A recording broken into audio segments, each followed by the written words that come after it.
Outstanding students at both the master's and doctoral level are also selected by our departments and interdisciplinary programs, and it is from this pool that the Gilbert S. Owen Award recipients are determined.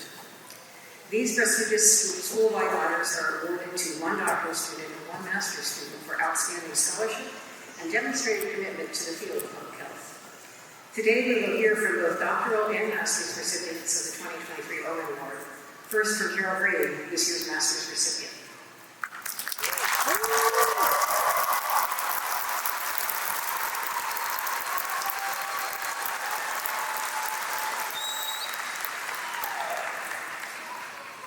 Hope might not be the first thought that comes to mind when encountering the phrase climate change.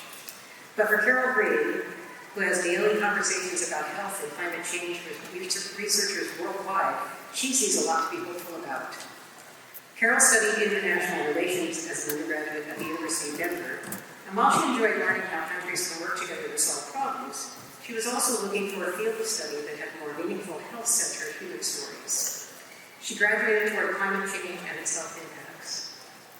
Carole receives her Master of Public Health today from SPH, where she has studied how prepared our cities and countries are in adapting to climate change's impact in our health. She's worked with faculty in the Department of Global Health, at the UW Center for Health and Changing Environment, and at the Lancet Countdown, a global team of experts reporting climate change updates to understand the health risks and vulnerabilities communities face. Expanding upon her work with the Lancet Countdown, Carole developed a new measure called Health Adaptive Capacity. This measure assesses how prepared countries' public health and healthcare systems are for climate change. Carole's thesis introduces an index that combines climate science factors with the World Health Organization's framework on health climate resilience, providing a valuable tool to gauge nations' long-term readiness to safeguard public health in the face of climate challenges. Christy Eli, professor in the School of Public Health, says Carole's thesis topic addresses a key research need: developing a tool to help us understand the extent to which health systems are increasing their abilities to manage the health risks of climate change.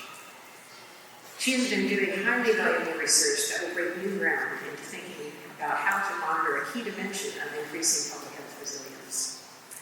For her academic excellence and commitment to public health, please join me in welcoming Carole Brady, the 2023 Gilbert S. Owen Master's.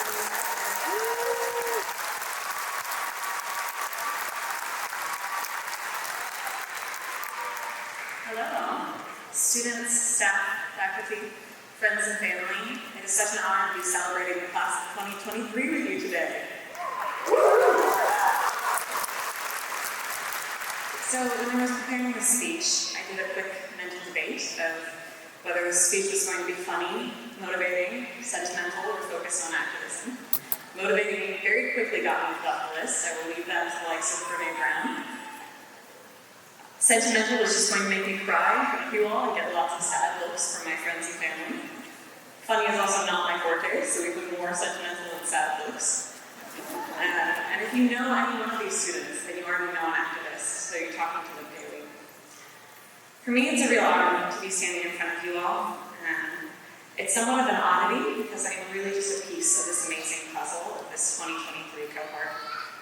So I began to think about many things that you all have taught me and what you've meant to me as a master's class, and the growing number of feats that you have accomplished. So for a minute, I want to highlight some of the lessons that I have learned from you.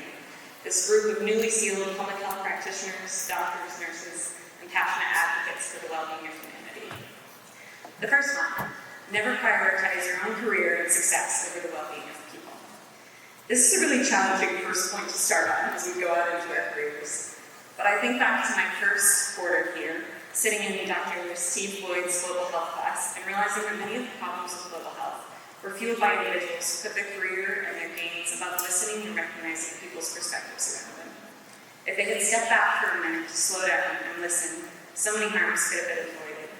This absolutely hit home when last year the war in Ukraine started, and members of our cohort began protesting, raising funds, and in an act of selflessness for her own career, Olena Bidurovitz returned to Ukraine to provide medical care and mental health awareness. She proved what it meant to care more about the well-being of people than the future of her own career, which I'm certain will still be bright.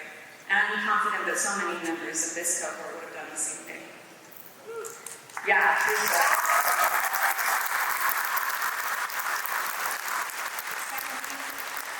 Be an endless learner. And this is the same point that Dean Goodwin was just making.